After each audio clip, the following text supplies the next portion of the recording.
Dadasi, Qayerda yursan? ishdan kelyapman. Nechida kelishing kerak edi ishdan? 6da. Soat necha bo'ldi? 6dan 5 minut o'tdi. Qaytib kech qolmagin. Kel.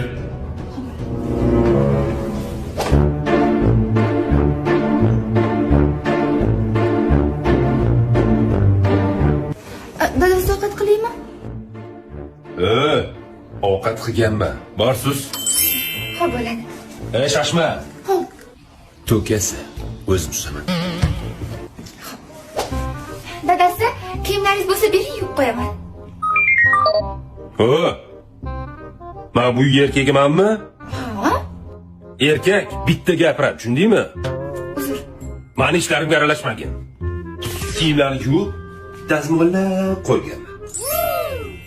Unda siz va'dangizda tursangiz, men ham va'damda turaman. Oling. Nima bu?